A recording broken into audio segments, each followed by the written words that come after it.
से कम अपना तो लिया।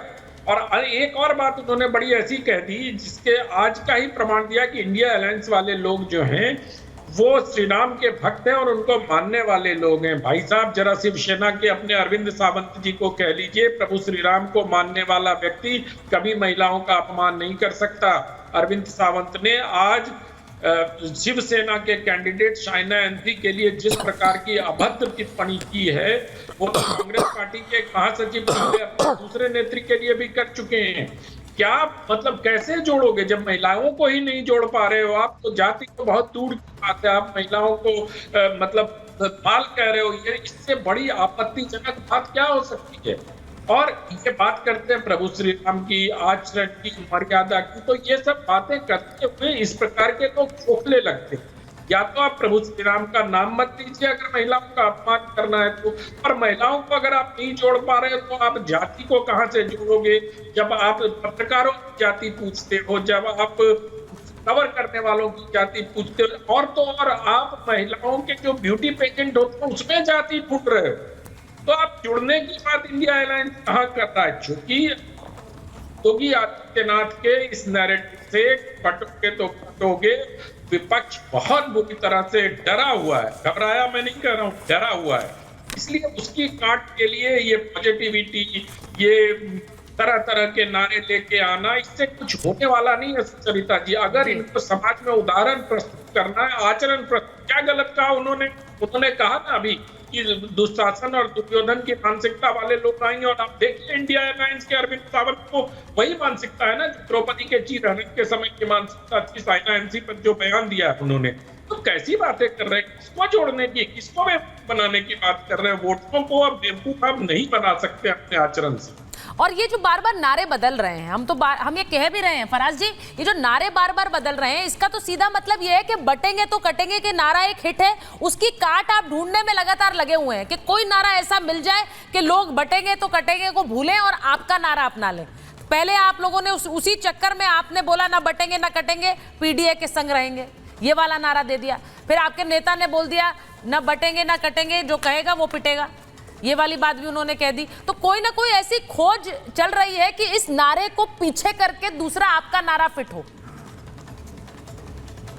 सुचारिता जी, सबसे पहले तो मैं आपको एक बात क्लियर कर दूं कि भारतीय जनता पार्टी बटेंगे और कटेंगे का नारा तब लेकर के आए जब आदरणीय अखिलेश यादव जी पीडीए क्रांति को लेकर के आए।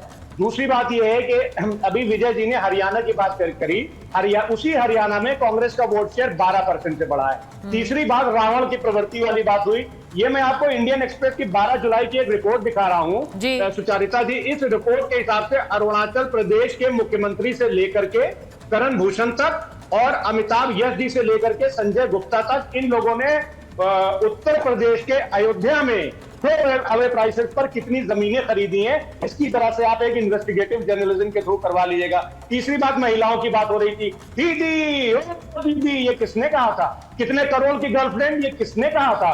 जर्सी गाय, ये किसने कहा था? और तो और ये एक गुजरात की बलात्कार पीड़िता के बलात्कारियों को अपने मंच पर बुला करके उनको माला पहनाते हैं और बात करेंगे ये सुचारिता जी महिला सम्मान की। आप उनका अनुसरण करने लगे क्या? हमारी, अरे अनंत जी रुक जाइए, आप उनका अनुसरण करने लगे, आप उनके फॉलोअर बन गए क्या? जो वो करेंगे वही आप लोग भी करेंगे। अनंत जी, हम उनके फॉलोअर बिल्कुल नहीं बने हैं, लेकिन आपसे एक हम्बल रिक्वेस्ट है, आप एक निष्पक्ष पत्रकार हैं, कि जरा से भारतीय जनता पार्टी ने जो ये सब कहा उसको भी एक बार यहाँ पर बैठ करके उसके ऊपर भी 2 शब्द बोल दीजिए। और सुचारिता जी, अभी हमारी बहन ने बोला रामराज के बारे में बात की, तो उसी रामचरितमानस में लिखा हुआ है, राम राज बैठे त्रिलोका, हर्षित बह गए सब शोका, भैरव न कर काहू सन कोई, राम प्रताप विषमता थोड़ी। इसका मतलब क्या हुआ कि राम जी के प्रताप से सबके मनों के भेदभाव भाव व कुटिलता नष्ट हो गई, अर्थात कोई किसी से बैर नहीं रखता था। तो सब लोग बहुत अच्छा पढ़ते हैं, लेकिन बोलेंगे गिरिराज सिंह क्या बोलेंगे कि भारत में ट्रेन के हादसे मुसलमानों की वजह से हो रहे हैं। जूनियर महामानव क्या बोलेंगे असम में कि मुसलमानों की वजह से महंगाई बढ़ रही है। और ह्यूमन राइट्स वॉच की रिपोर्ट है, बताओ ना क्या झूठे है क्या बात? अच्छा विनोद जी, आज तो भाई आपको फराज किदवई साहब मिले हैं शो में, वो लगातार रामचरितमानस को कोट कर रहे हैं, वो लगातार चौपाइयां बता रहे हैं। अब भाई देखिए, आपका जो भी सर्टिफिकेट हो लेकिन उन पर नहीं फिट हो रहा है। वो तो आपको टक्कर दे रहे हैं पूरी।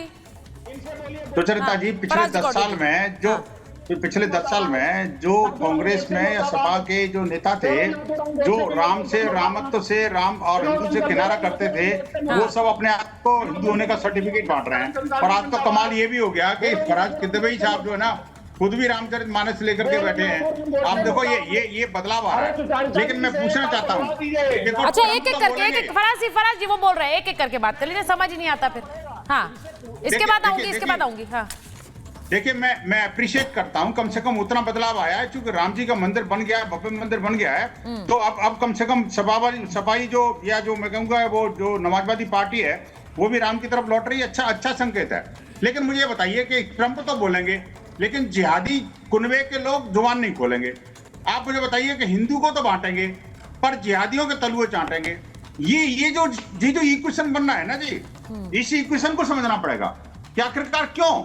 मैं कहना चाहता हूं कि जब बांग्लादेश के अंदर हिंदुओं पर हमले हुए, हिंदुओं पर देश के अंदर जो जनजाति समाज के ऊपर, दलित समाज के ऊपर हमले हो रहे हैं, आज भी देखिए कि वहां पर जो है ना, इंदौर के अंदर, सुचरिता जी मैं कहूंगा आपका कैमरामैन जाए वहां पर, इंदौर के अंदर एक ऐसी समाज के बच्ची जो है ना, पटाखे चला रही थी, उसके ऊपर एक जिहादी समाज टूट पड़ा, क्योंकि वहां पर मुसलमान ज्यादा रहते हैं वहां पर। आप मुझे बताइए कि क्या उसकी निंदा करेंगे? क्या आप कहेंगे कि हाँ अब हम झंडा लेकर खड़े होते हैं, विपक्ष के नेता हैं? मैं कहता हूँ मुझे कहोगे कि बीजेपी की सरकार है, मैं कहता हूँ, लेकिन आपको विरोध करना चाहिए, नहीं करना चाहिए। लेकिन मैं एक और बात कहना चाहता हूँ, देखिए आज इस दिवाली के अंदर भी दर्जन भर स्थानों पर हिंदुओं पर हमले हुए। किसने किए? सिर्फ और सिर्फ जिहादी समुदाय ने।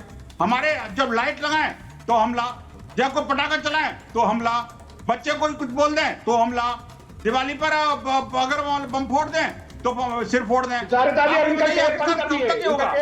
ये हमारे हिंदू त्योहारों पर अगर कोई शोभा यात्रा निकालते हैं तो उस पर पत्थरबाजी कहां से होती है? नहीं देखिए फराज जी, एक बात समझिए, जब बटेंगे तो कटेंगे कहा योगी आदित्यनाथ ने, तो वो सबसे पहले जब कहा गया तो उस समय उसीलिए कहा गया था कि वहां हिंदुओं पर बांग्लादेश में हमले हो रहे थे, ये भी फैक्ट है। उसके बाद जब ये बयान आया तो उन्होंने कहा कि जहां जहां पर आप लोग बटोगे वहां पर इस तरह की हालत होगी। अब ये वाला बयान आया, आज मैं ये कह रही हूं, आज तो डोनाल्ड ट्रंप ने भी बोल दिया, उनका भी बयान आ गया। तो अब आप सोचिए कि इस पर लोग बात कर रहे हैं। ऐसा नहीं है कि यहाँ पर एक राजनीति के तहत ये बात हो रही है कि भाई यूपी में उपचुनाव है तो योगी आदित्यनाथ वहां राम भक्त और राष्ट्रभक्त की बात कर रहे हैं, नहीं है ऐसा। वहां ये बात, चर्चाएं पूरे दुनिया भर में, राधिका जी ये चर्चाएं क्या दुनिया भर में नहीं हो रही हैं? क्या हिंदुओं की आवाज पहले के मुकाबले अब ज्यादा वोकल है? हिंदू वो बोल रहा है, और वो बोल रहा है तो उसके चक्कर में बहुत से लोगों को क्या वो बात पसंद नहीं आ रही है। यही तो तकलीफ हो रही है ना, ये सो कॉल सेक्युलर है जो इंडिया अलायंस वाले, इनको तकलीफ ही इसी बात से हो रही है। यहाँ पे बैठ के वो हिंदुओं के बारे में नहीं बोल सक रहे, लेकिन वहाँ बैठे हुए ट्रंप साहब जो हिंदू नहीं है, वो फिर भी हम हिंदुओं के बारे में सोच रहे हैं। और यहाँ पे समाजवादी पार्टी के प्रवक्ता लगातार रामचरितमानस की चौपाइयाँ पढ़ा रहे थे। हाँ। लेकिन वो भूल गए उनके साथी विधायक आर के वर्मा ही है ना उनका नाम, हाँ आर के वर्मा। उन्होंने क्या कहा? उन्होंने कहा कि रामचरितमानस संविधान